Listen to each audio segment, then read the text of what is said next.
అయోధ్యలో గుడికి వెళ్ళే దారిలో ఎంత నడిచినా ఇంకా అది దూరం అయితే తిరగట్లేదనమాట. ఇంకా క్యూ లైన్లోకి అయితే వెళ్ళలేదు. దారి మధ్యలో అయితే ఇలాగ బొట్లు, గంధం ఇవన్నీ పెడుతున్నారనమాట. జయ శ్రీరామ్ అని నేనైతే పెట్టించుకున్నాను. నేను మా వాళ్ళందరూ కూడా పెట్టించుకున్నారు. మా వారు నేను కూడా పెట్టుకున్నాం అనమాట.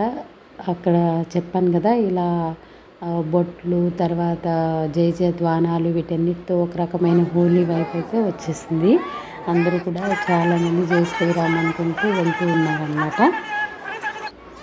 ఇంకా అటువైపు నుండి ఇటు షిఫ్ట్ అయిపోయాక కూడా చాలా దూరం ఉంది.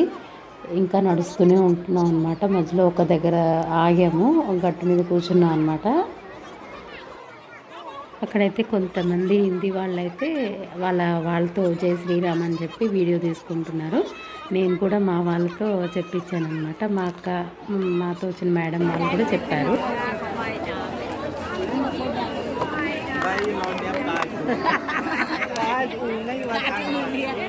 జై శ్రీరామ్, జై శ్రీరామ్, జై శ్రీరామ్, జై శ్రీరామ్, జై శ్రీరామ్, జై శ్రీరామ్.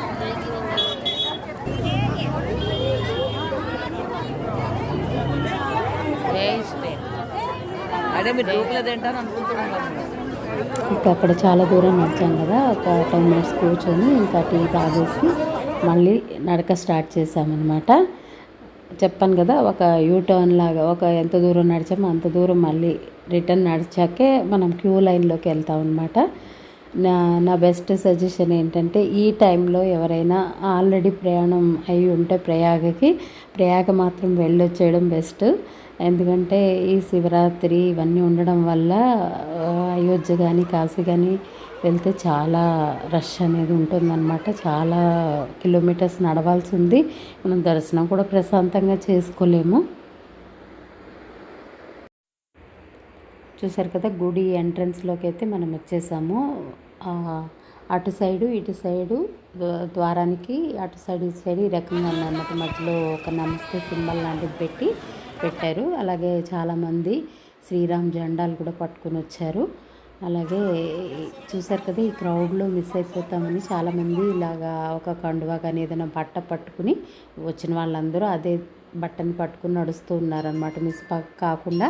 అలాగే ప్రయాగరాజ్లో కూడా ఇదే పరిస్థితి అనమాట. చాలామంది ఒక థ్రెడ్ పట్టుకుని నడుస్తూ ఉన్నారనమాట, వచ్చిన వాళ్ళందరూ మిస్ కాకుండా ఉండడానికి. అలాగే ఇక్కడ వీల్ చైర్ ఫెసిలిటీస్ కూడా ఉన్నాయన్నమాట. దీనికైతే ఛార్జ్ చేస్తారు. ఎవరైనా నడవలేని వాళ్ళు, పెద్దవాళ్ళు ఉంటే ఇవి యూజ్ చేసుకోవచ్చు.